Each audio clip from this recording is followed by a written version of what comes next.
चढ़ाई उनकी भूमियों पर। आपके जैसलमेर की धरती में भी है। कुछ लोग जैसलमेर के यहां बैठे हैं। चूंकि मैंने ऐसा महसूस किया कि इस छोटे से हॉल के अंदर सारी की सारी रजपूती शान इसमें आ गई है, क्योंकि राजस्थान के लगभग सभी जिलों की छोटे बड़े गांवों से निकल करके और इस महानगर तक ये छोटी छोटी नदियों के माध्यम से आकर के जैसे समुद्र में मिलते हो, ऐसे सारे के सारे पूरे राजस्थान के राजपूत आज इस प्रांगण में मिले हो, ऐसा मुझे महसूस हो रहा था। कुछ जैसलमेर के लोग भी बैठे हैं। जैसलमेर में पंद्राव जी का पालिया है। पंद्राव जी का पालिया है। पंद्राव जी का शीश, भाटी थे पंद्राव जी। पंद्राव जी का शीश पाकिस्तान के अंदर पड़ा था और धड़ हिंदुस्तान के अंदर पड़ा था। गायों की वार में चले थे लगभग 60-65 किलोमीटर तक। उस जूंजार का शरीर बिना सिर के लड़ता हुआ आया था और दोनों जगह पूजा जाता है। दूसरा उदाहरण मैंने बीकानेर में देखा। बिग्गा जी नाम है। रीडी और बिग्गा दो गांव है। एक जगह उनका शरीर पड़ा था और एक जगह सिर पड़ा था। दोनों जगह पूजे जाते हैं और जाखड़ जाटों की जात भी चढ़ती है वहां। ये पग पग पर पालिया और बिना सिर लड़ने का जो एक जुनून था, वो सिवाय राजपूत के और किसी के अंदर नहीं था। सिवाय राजपूत के किसी के नहीं था। मैं इसलिए नहीं कह रहा हूं कि आप लोग यहां सामने क्षत्रिय बैठे हो, पर हकीकत जो है वो मैं आपको कह रहा हूं कि ऐसा जुनून आपके अंदर था जिसको देख करके दुनिया सब डोलती थी। और किसी ने सपना सजाया कि मैं विश्व विजेता बनूंगा, तो सबसे पहले समस्या जो खड़ी होती थी, जब तक हिंदुस्तान में राजपूती है, जब तक हिंदुस्तान में क्षत्रिय है, तब तक हिंदुस्तान को जीत नहीं सकते आप। इसलिए आपके साथ में एक व्यवहार हुआ और वो व्यवहार सबसे ज्यादा घातक क्या हुआ, मैं आपको कहना चाहता हूं कि शास्त्र कहते हैं, आप और यहां जितने भी बैठे सब शास्त्रों में विश्वास करते हो, सब हिंदू संस्कृति से हो, आप मानते हो, अपने धर्म को भी मानते हो, अपने ग्रंथों को मानते हो, अपने भगवान को भी मानते हो, तो शास्त्रों में कई बात को जरूर मानना। शास्त्र में कहा है कि जैसा खाए अन्न ऐसा बने मन। ये सत्य बात है। और सबसे पहले कोई शास्त्र पढ़ने जाता था गुरुकुल में, तो सबसे पहले उसको कहता था आहार शुद्धि। पहले आहार शुद्ध करो, खाना पीना शुद्ध करो, उसके बाद में जैसा खाए अन्न ऐसा बने मन। आप इस बात को नोट करना, जैसा खाए अन्न ऐसा बने मन, और जैसा होगा मन ऐसे आएंगे विचार। आएंगे ना, जैसा मन होगा ऐसे विचार आएंगे, और जैसे विचार आएंगे ऐसा हम काम करेंगे, और जैसा काम करेंगे ऐसा परिणाम आएगा। जैसा काम करेंगे ऐसा परिणाम है। शुरुआत कहां से गड़बड़ हुई कि जैसा खाए अन्न ऐसा बने मन। ये सब क्षत्रिय लोग जिसके मुख में गायत्री मंत्र था, आगे शास्त्र थे और पीछे शस्त्र थे, उनके मुख के अंदर मांस डाला गया, उनको राक्षस बनाया गया। वहां से एक बहुत व्यू रचना के साथ में इनको राक्षस बनाओ, इनका खाना पीना शुद्ध करो, तब ये जब लड़ेंगे, सिर कटने के बाद लड़ने की इनके अंदर क्षमता नहीं रहेगी। और अपने इतिहास का पन्ना उठा के देखना, जिस क्षत्रिय का सिर पड़ने के बाद धड़ लड़ता था, उसके ऊपर गुड़ी के छांटे डाले जाते थे। गुड़ी जानते हो ना, नील, जिससे इसका शरीर ठंडा पड़ जाए। वो राक्षसी पहनावा, वो राक्षसी वेशभूषा आज हमारे घरों तक आ गई है। आज हम शौक से पहनते हैं गुड़ी को। और यहां तक कि राजस्थान सरकार ने तो बच्चों की ड्रेसें ही गुड़ीवर्णी बना दी। एक समय था जब हम लोग स्कूलों में पढ़ते थे, तब हमारी खाकी ड्रेस थी, यहां शोल्डर लगे हुए थे, पैंट के शोल्डर लगे हुए थे, और बच्चा जैसे ही घर से निकल करके स्कूल की तरफ जाता था, उसके अंदर भाव आता था, मैं भारत का एक छोटा सैनिक हूं, मैं एक भारत का छोटा सैनिक हूं। और राजपूत के बच्चे के अंदर तो तब ललक रहती थी कि मैं सेना में ही भर्ती हो जाऊंगा। आज सभी को गुड़ीवर्णी कपड़े पहना दिए, क्या सैनिक का भाव ही खत्म कर दिया। मैं बात आपको खाने पीने की बात कर रहा था। सजनों, जिस आदमी का खान पान शुद्ध नहीं है वो कोई प्राप्त नहीं कर सकता, ये शास्त्र कहते हैं, मैं नहीं कहता हूं। शास्त्र कहते हैं जैसा खाओगे अन्न ऐसा मन बनेगा। आपके साथ धोखा किया गया। आपकी समाज को, आपकी संस्कृति को खत्म करने के लिए सबसे पहले आपके ऊपर आक्रमण हुआ, वो खान पान के द्वारा किया गया। इनका मन मलिन करो, इनकी आत्मा गिराओ, इनको पापी बनाओ, इनको राक्षस बनाओ। अब जिस क्षत्रिय के हाथ रक्षा के लिए उठते हैं, उसी क्षत्रिय के हाथ हत्या के लिए उठने शुरू हो गए। कौन जीव ऐसा है जो मरते समय दुआ देगा? कौन सा जीव है? गेटा, बकरा, पाडा, मुर्गा, कोई भी जीव मरते समय ये कभी नहीं कहेगा कि तेरा भगवान भला करे, मुझे मुक्ति दी। वो पहला प्रयास तो करेगा, बचने की कोशिश करेगा, और अंततः तड़पता तड़पता हमें बद्दुआ दे के जाएगा, तेरा सत्यानाश होगा। क्षात्र धर्म का सबसे पहला सूत्र जिसको क्षत्रिय कहा जाता है, वो कहते हैं किसी की रक्षा के लिए जिसके हाथ उठते वही असली क्षत्रिय है, और जिसकी हत्या के लिए हाथ उठते वो राक्षस कहलाया जाता। अब पैमाना आपके सामने है, आप कौन से पलड़े में बैठ रहे हो?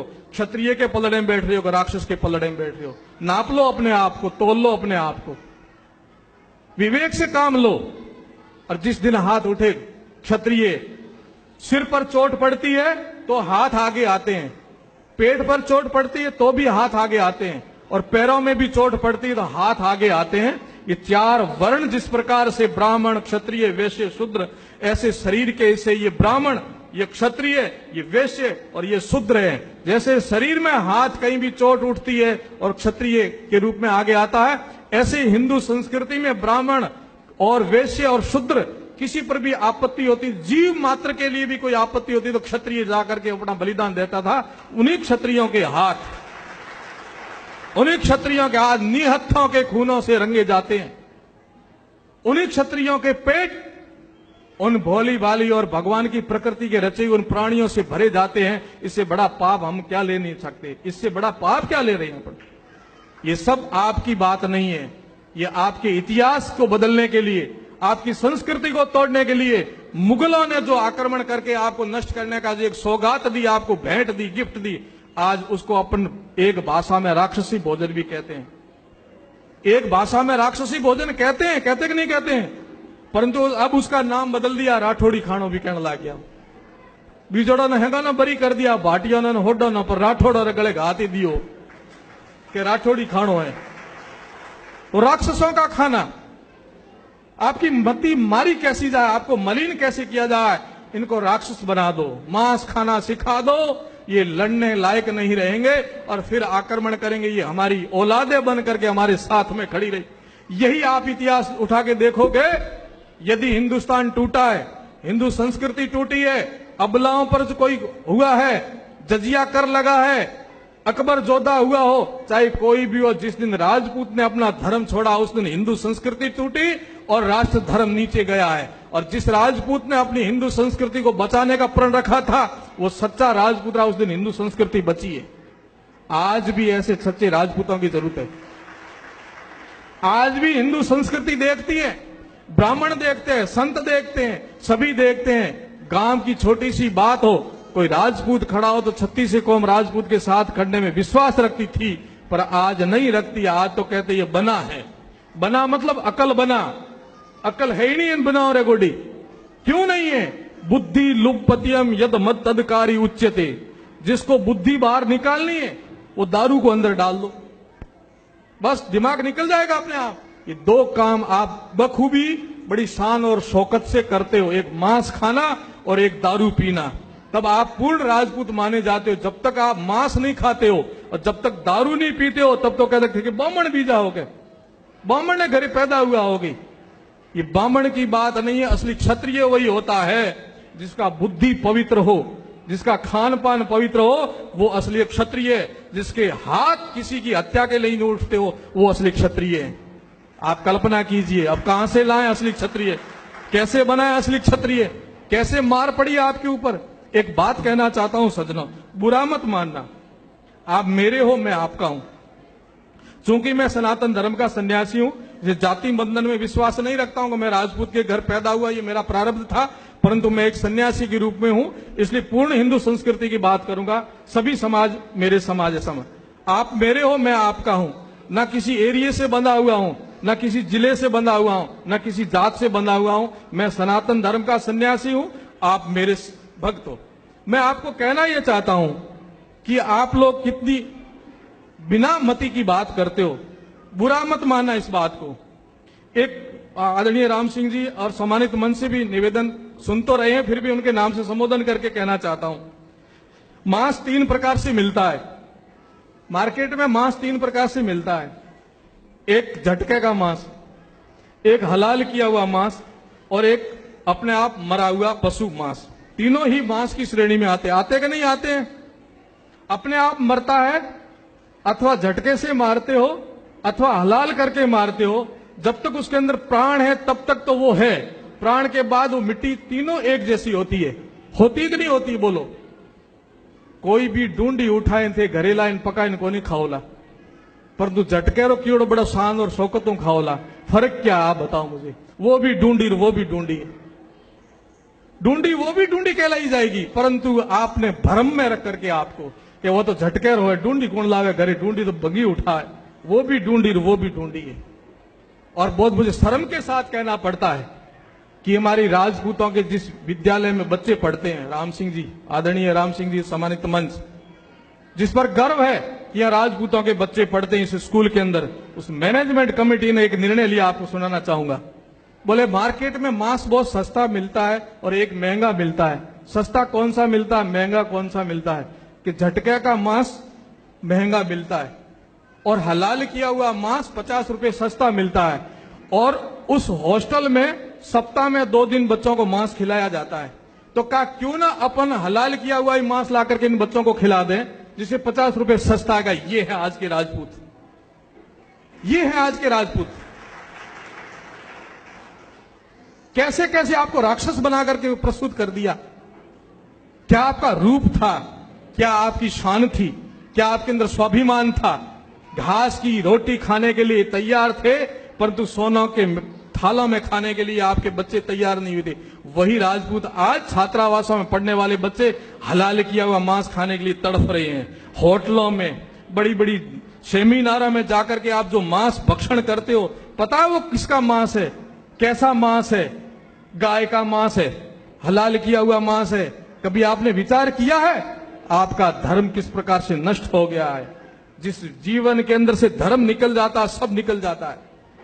दुनिया को देखो, समाजों को देखो, जिस समाज ने धर्म को आगे रखा वो सदा आगे बढ़ा है, और जिस समाज ने धर्म को पीछे रखा वो खड्डे में गया है। इसलिए कहा गया धर्मो रक्षति रक्षितः, जो धर्म की रक्षा करता है धर्म उसकी रक्षा करता है।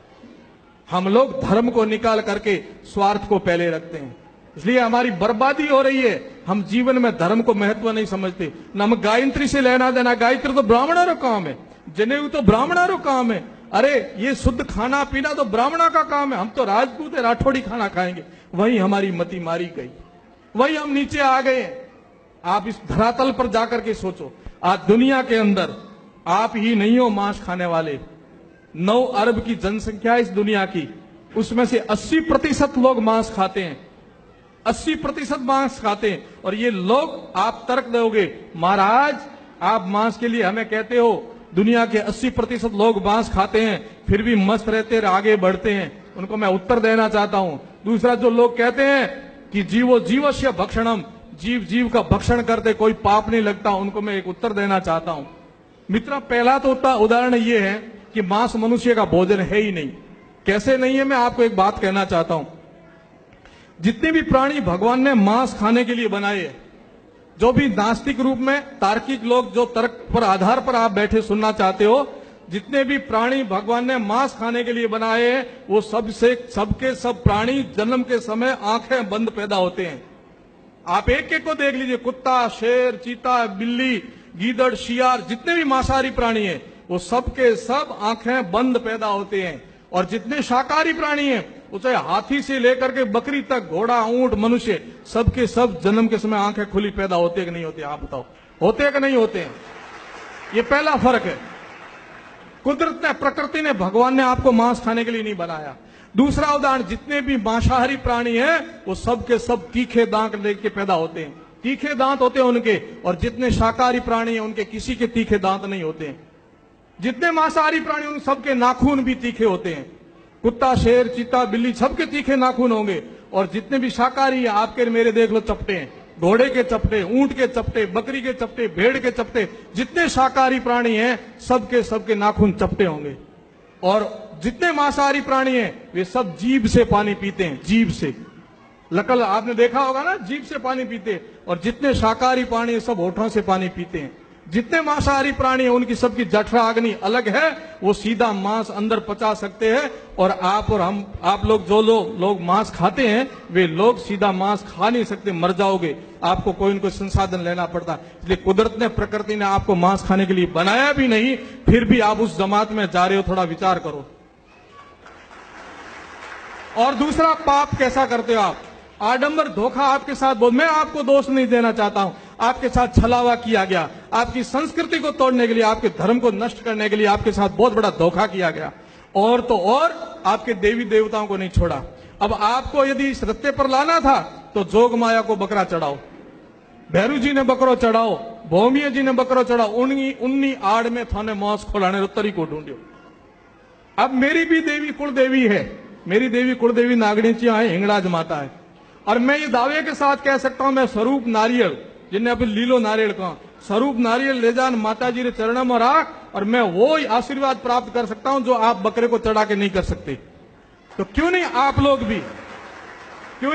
भी स्वरूप नारियल को चढ़ा करके मां का आशीर्वाद ले नहीं सकते क्या?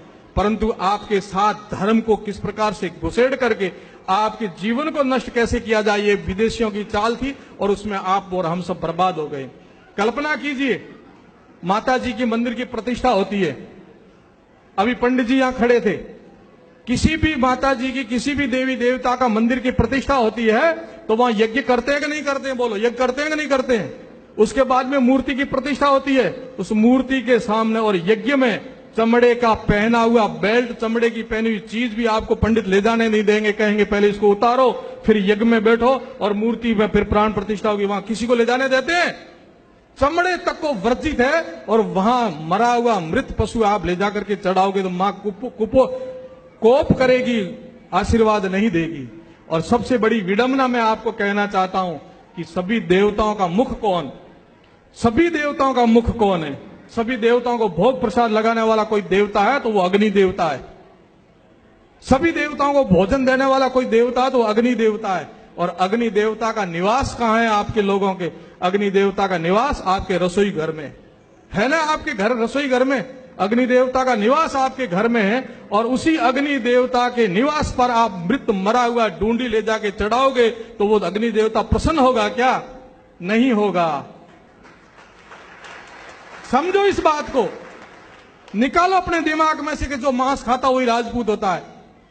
निकाल दो इस दिमाग में से, जो रक्षा करता वो राजपूत होता है, जिसके शुद्ध सात्विक आहार विहार हो, जिसके जीवन में शुद्धता हो, जो विवेक रखता हो, जो विद्या रखता हो, जो ज्ञान रखता हो, जो रक्षा के लिए तैयार हो, वही राजपूत होता है। आप तोल लो अपने ताकड़िया में कि आप कैसे राजपूत हो। केवल मात्र राजपूत के घर जन्म लेने से राजपूत इस बार नहीं हो। आपने पहले जन्म में बहुत अच्छे काम किए थे, आपने बहुत अच्छा धर्म किया था, आपने बहुत अच्छा पुण्य किया था, जिसका प्रताप है कि आप राजपूत के घर पैदा हुए हो। अब इससे अच्छे बनना चाहते हो तो पुनः राजपूत के कर्म करो, भगवान आपको इससे भी अच्छा जन्म देगा। पहली चोट आपके ऊपर मुगलों ने की।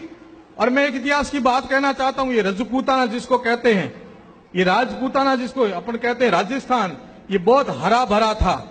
यहां नहरें थी, सरस्वती नदी थी, और यहां समुद्र हिलोरे रहता था।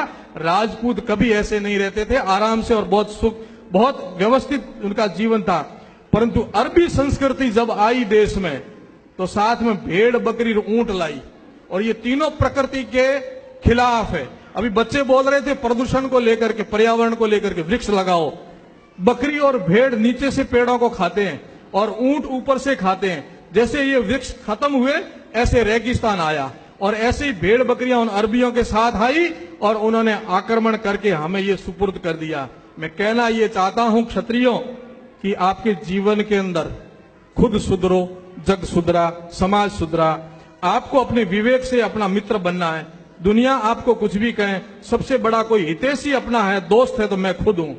आप अपने जीवन को कैसे बनाते हो, आप अपने जीवन को कैसे जीते हो, बस वही आपका जीवन है और वही आप हो, वही आप बोलोगे। दूसरा, जब ये बात आई तो आपका वो खून ठंडा पड़ गया जो सिर पड़ने के बाद धड़ लड़ते थे। दूसरा आक्रमण हुआ अंग्रेजों द्वारा, और अंग्रेजों का दिया हुआ यह शराब है। हुक्का, बीड़ी और मांस ये मुगलों की देन है, और शराब जो है वो अंग्रेजों की देन है। वो ठंडे प्रदेश के लोग टॉनिक के रूप में, औषधि के रूप में इसका उपयोग करते थे। और उन्होंने कहा कि इनको मारना, इनको खत्म करना है तो इनको ये आदत डाल दो, और वही हुआ। हम उनकी चाल में भी फंस गए। आज बिना दारू हम जी नहीं सकते, और जिसके घर में दारू घुसी है वो घर परिवार खत्म हो गए। राजाओं के राज गए, शाहियों के ताज गए, जमींदारों की जमीन चली गई। फिर भी हम नहीं चेते।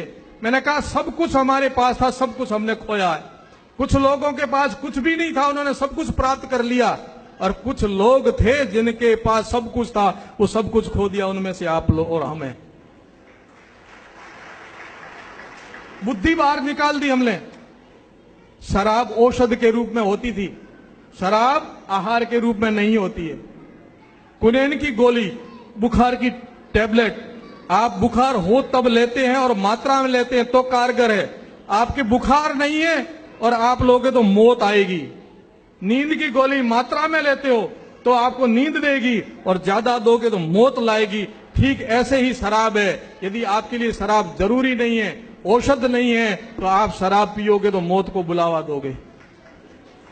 और भोले भाले लोग हम नकल करना सीखते हैं, अकल का प्रयोग नहीं करते हैं कि वो भी पीते हैं हम भी पिए, बड़े ठाकुर पीते हैं, राजा महाराजा पीते इसलिए हम भी पीते हैं। वे लोग, उनकी दिनचर्या अलग थी, उनका खान पान अलग था। आपकी दिनचर्या अलग, खान पान अलग है। आज बर्बाद होके रह गए। जिस बेटे का बाप शराब पीते पीते खत्म हुआ, सड़ सड़ के मरा कैंसर से। मैंने आंखों से ऐसे राजपूतों के कई बच्चे देखे जिनके बाप शराब के कारण खत्म हुए, परिवार बर्बाद हुए। उनके बेटे भी वही काम करते जो बाप करता था, यानी शराब पीना शुरू कर दिया। क्या विडंबना है। बहन बेटियां तड़पती है, दिन भर देखती है कि हमारे ठाकुर साहब बना आएंगे शाम को, और हम साथ में परिवार में बैठ करके घर गृहस्थी की बातें करेंगे, प्रेम से एक दूसरे से बातें करेंगे। बना तो टूल होके आते हैं, सीधी गाड़ियां निकालते हैं, उसका जीना नरक कर देते हैं। क्या है हाल। देखो अपने गांवों को, देखो अपने परिवारों को, देखो अपने समाज को। आप तो बहुत भाग्यशाली हो कि आप यहां बड़े महानगर में आ गए हो। पीछे अपने बचे हुए भाइयों का थोड़ा झलक देखो, उनके परिवारों का हाल देखो, जो शराब पिए हुए पड़े रहते हैं। क्या हमारे समाज की दुर्गति कराते हैं, क्या वो परिवार बर्बाद हो रहे हैं। उनको सद्बुद्धि दें। हम जब कमर कसेंगे तब, हम लोग जब ये कहेंगे कि ये नहीं करना है, हम जब तक अपनी बहन बेटियों की शादियों के अंदर यूं ही महफिलें उड़ाते रहेंगे और शान से कार्टून खोलते रहेंगे, गाड़ियां गाड़ियां शराब की मंगाते रहेंगे और कई दर्जन बकरे काट के खिलाते रहेंगे, तब तक कुछ भी नहीं हो सकता।